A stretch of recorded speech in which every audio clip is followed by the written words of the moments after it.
আমাদের অভিভাবক, আমাদের নেতা, দেওয়ানগঞ্জ বক্সিগঞ্জের মা ও মানুষের উর্বর মাটির গর্বিত সন্তান আমাদের মিল্লাত ভাই, এমরুজ্জামান মিল্লাত ভাই, উনি আগে প্রতিমন্ত্রী ছিল, এখন উন্নয়নমন্ত্রীর দায়িত্ব পেয়েছেন, ইতিমধ্যে শপথও নিয়েছেন।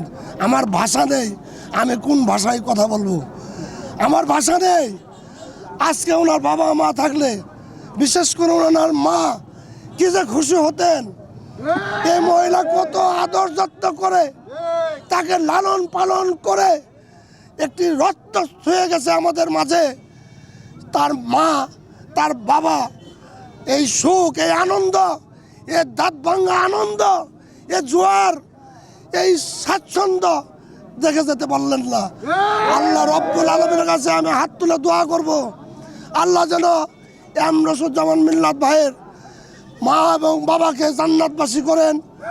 এবং তারেক সাহেব আমাদের নেতা, শহীদ রাষ্ট্রপতি জিয়াউর রহমানের সুযোগ্য সন্তান, উনি যেভাবে জামালপুরবাসীকে গর্বিত করেছেন, মিল্লাত ভাইকে মন্ত্রী হিসাবে দায়িত্ব দিয়ে, এ ভাষাও আমার জানা নেই।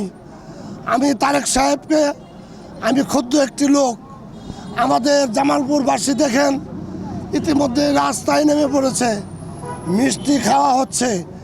এই প্রোগ্রাম থেকে তারেক রহমানকে ধন্যবাদ জানাচ্ছি, শুভেচ্ছা জানাচ্ছি, ওনার দীর্ঘায়ু কামনা করছি।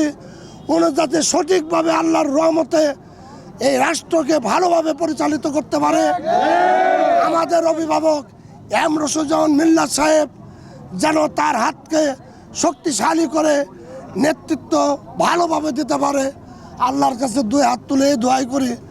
আমার চেয়ে জামালপুরে আর কেউ এত খুশি হবে না, কারণ দীর্ঘ 40টি বছর তার সান্নিধ্যে থেকে রাজনীতি করেছি, তার সান্নিধ্যে থেকে অনেক নেতা বানিয়েছি, অনেক নেতা বানিয়েছে, অনেক নেতা এখনো আছে, তারা ভুলে গেছেন।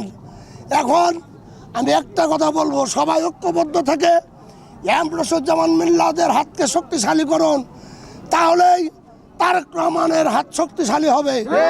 তাহলে দেশ নেত্রী বেগম খালেদা জিয়ার দল, শহীদ রাষ্ট্রপতি জিয়াউর রহমানের দল, তাদের গড়া দল, বাংলাদেশ জাতীয়তাবাদী দল শক্তিশালী হবে ইনশাআল্লাহ। আসুন সকল ভেদাভেদ ভুলে গিয়ে এমরুজ্জামান মিল্লাতকে সামনে রেখে জামালপুর জেলাকে উন্নয়নের একটি মডেল হিসাবে দেখতে চাই।